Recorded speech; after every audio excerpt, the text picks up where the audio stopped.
శ్రావణం mega sale మీ CMR legacy of జ్యువెలరీలో విఏలో 50% వరకు తగ్గింపు. వివరాలకు సంప్రదించండి. సుమన్ టీవీ ప్రేక్షకులందరికీ వరలక్ష్మి వ్రతం శుభాకాంక్షలు. అయితే ఈ వ్రత దినోత్సవం నాడు 9 రకాలు, 5 రకాలు, 3 రకాలు మన శక్తిని అనుసరించి ప్రసాదాలు నైవేద్యాలు సిద్ధం చేసుకుని పూజ చేసుకుంటాం. ప్రసాద నివేదన అయిన తర్వాత కథ వినడానికి సిద్ధమవుతాం.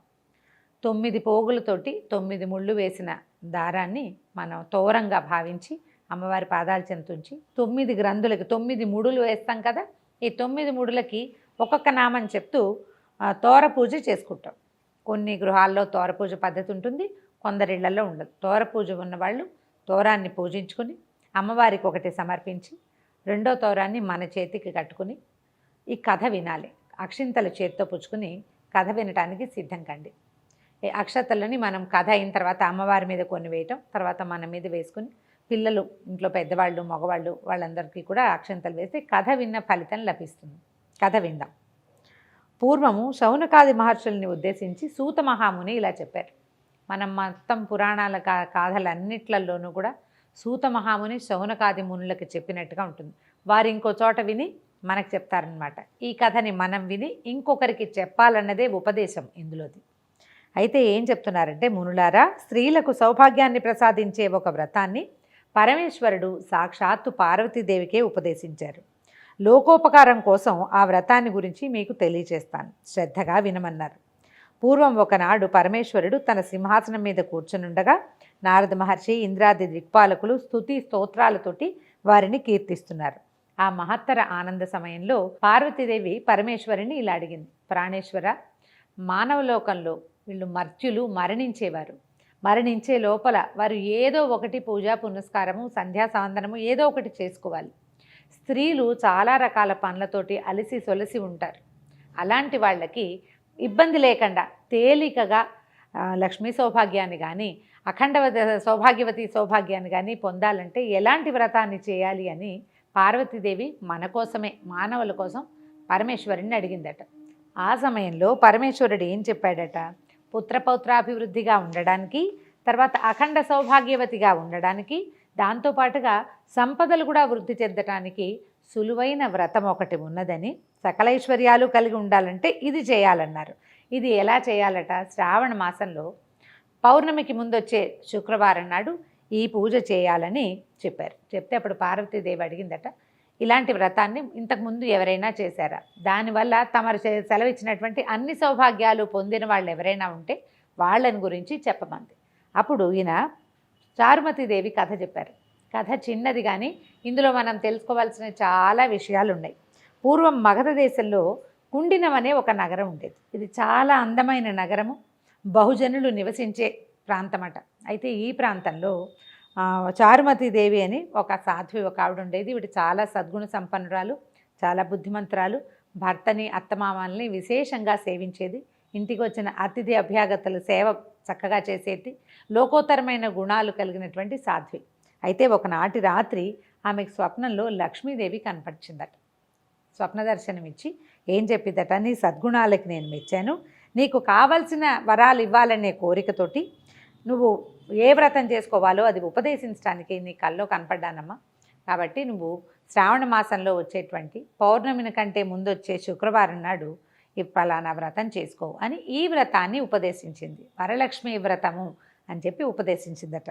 ఈ ఉపదేశించబడిన తర్వాత ఈమె నిద్రలోంచి మేల్కొని ఇది స్వప్నమని, తనకి స్వప్నంలో అమ్మవారి సాక్షాత్తు శ్రీ మహాలక్ష్మి దర్శనం ఇచ్చిందని తెలుసుకుని భర్తకి, అత్తమామలకి, చుట్టుపక్కల వాళ్ళందరికీ తెలియజేసింది.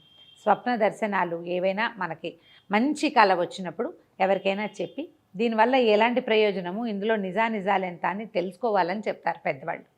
కళ వస్తే చెప్పాలి, మంచి కళైనా చెడు కళైనా. ఇది మంచి కళ కావడంతో విశేషంగా అందరికీ చెప్పిందట ఆవిడ. చెప్తే అప్పుడు ఏమన్నారంటే, శ్రావణ మాసం త్వరలో రాబోతోంది, అప్పుడు ఈ వ్రతం చేసుకుందాం. అమ్మవారి స్వప్న దర్శనంలో చెప్పినట్టుగానే ఏదైనా శుభం చేకూరుతుందేమో. ఒకవేళ చేకూరినా చేకూరకపోయినా వ్రతం చేయటం అనే అద్భుతమైన వ్యవహారమైనా సాగుతుంది కాబట్టి చేద్దామనుకున్నారు. ఆ తర్వాత ఆవిడ ఏం చేశారట, 2-3 నెలల తర్వాత శ్రావణ మాసం వచ్చింది. ఆవిడ తన భర్త ప్రోత్సాహంతో పట్టణంలో ఉన్నటువంటి స్త్రీలందరికీ కబురు చేసిందట. ఈ రోజున అమ్మవారు వ్రతం చేసుకోమని ఆదేశించింది కాబట్టి ఎవరెవరి గృహాల్లో వాళ్ళు వ్రతాలు చేసుకోండి, మా ఇంటికి రాగలిగిన వాళ్ళు రండని చాటింపులాగా ఒక పేరంటానికి పిలుపు చేశారనమాట. ఆమె ఇంటికి చాలామంది ఆమె యొక్క బంధువులు, స్నేహితులు, తెలిసిన వారు, చుట్టుపక్కల ఇళ్లలో వాళ్ళు అందరూ వచ్చారు. వచ్చిన తర్వాత వీళ్ళు ఏం చేశారట, ఈ గృహంలో ఒక పరిశుద్ధమైన ప్రాంతాన్ని ఎన్నుకొని ప్రదక్షిణకి వీలుగా ఉండేటట్టుగా చతుర్మధ్యంగా ఉండే ప్రాంతంలో గోమయంతో చక్కగా అలికి 5 రకాల రంగులతోటి ముగ్గులు పెట్టి తర్వాత పంచపల్లవాలతోటి కలశాన్ని ఏర్పరిచి అమ్మవారు వరలక్ష్మీదేవిని కలశంలోకి ఆవాహన చేసి అత్యద్భుతంగా మేళతాళాలతోటి పురోహితుల సహకారంతో వరలక్ష్మీ వ్రతం చేసుకున్నారట. వ్రతం అనగా ఏమిటి? పూజ ఒక విధానం ప్రకారం చేయటం. ముందు వెనకలుగా పువ్వులో పళ్ళో సమర్పించడం కాకుండా షోడశోపచార విధానంతో 16 ఉపచారాలతోటి లక్ష్మీదేవిని సేవించటం. ఈ సేవ సక్రమంగా జరిగేసరికల్లా పూజ అంతా పూర్తయిపోయింది. తర్వాత నివేదనలు జరిపారు. తర్వాత అమ్మవారిని పెట్టినటువంటి ఈ కలశానికి ప్రదక్షిణ చేయమన్నారు. ఈ పట్టణంలో ఉన్న స్త్రీలు చారుమతి దేవితో సహా లేచి నిలబడి ఈ అమ్మవారి కలశం చుట్టూతా ప్రదక్షిణ చేయబోయారట. మొదటి ప్రదక్షిణ చేయగానే ప్రదక్షిణ చేస్తున్న స్త్రీలందరికీ కూడా చేతులకి, పాదాలకి ఎన్నో రకాల స్వర్ణాభరణాలు వచ్చినాయట. ఆశ్చర్యపోయారు. అమ్మో, అమ్మవారి అనుగ్రహం ఇట్లా కనపడుతోంది అనిపించింది. మళ్ళీ రెండో ప్రదక్షిణ చేయగానే వీళ్ళ ఇళ్ళు ఎవరెవరైతే ఇక్కడ ప్రదక్షిణ చేస్తున్నారో ఆ అందరి గృహాలు కూడా ధన కనక వస్తువాహనాలతోటి నిండిపోయినాయట. మూడో ప్రదక్షిణ చేసేసరికల్లా ఆ ప్రాంతం అంతా కూడా బంగారు కాంతులతోటి చాలా ప్రకాశవంతంగా మారిపోయిందట. ఈమె ఇంటికి చారుమతి దేవి ఇంటికి వచ్చారు. వాళ్ళందరికీ కూడా వాళ్ళ గృహాల నుంచి రకరకాల బళ్ళు, అశ్వాలు కట్టినవి, ఏనుగులతోటి, తర్వాత పల్లకీలు, చిన్న చిన్న రథాలు, అట్లా అన్నీ వచ్చినాయట వాహనాలు వాళ్ళని తీసుకెళ్ళడానికి. ఆ వచ్చిన అతిథి అభ్యాగతులందరికీ కూడా అంటే వ్రతానికి పిలువబడి వచ్చిన వాళ్ళే కాకుండా ఏదో వ్రతం జరుగుతోంది విశేషంగానే వాకిళ్లలో నిలబడి చూసిన వాళ్ళకి కూడా విశేషంగా వాయనాలు, తాంబూలాలు సమర్పించి భోజన భాజనాదులతోటి సత్కరించి పంపించారు చారుమతీదేవి, ఆమె భర్త కూడా. ఆ తర్వాత నుంచి ప్రతి సంవత్సరము కూడా ఈ కుండిన నగరంలో వరలక్ష్మి వ్రతాన్ని ఎవరిళ్లల్లో వాళ్ళు ఆచరించడం మొదలుపెట్టారట. ఆ కథని పరమేశ్వరుడు పార్వతీదేవికి చెప్పారని శౌనకాది మునులకి సూత మహాముని ఉపదేశించారు. ఇందులో మనకి ఉపదేశం ఏంటంటే, ఎవరైతే భర్తను, అత్తమామలను, అతిథి అభ్యాగతలను సేవిస్తారో వాళ్ళకి లక్ష్మీదేవి కృపాకటాక్షాలు ఉంటాయి. ఏదైనా శుభం, మంచి వ్రతము, పూజ చేసుకునేటప్పుడు మన ఇంట్లో మనమే చేసుకోకుండా నలుగురిని పిలిచి అందరికీ కూడా ఈ అమ్మవారి ప్రసాదాన్ని పొందే అవకాశాన్ని కనుక ఇస్తే మనకి మరుసటి సంవత్సరం మరింత బాగా చేసుకునే అవకాశం లభిస్తుందని ఈ కథ ద్వారా మనకి ఉపదేశం తెలుస్తుంది. కథ విన్నారు కదా. అక్షింతలు అమ్మవారి మీద వేయండి.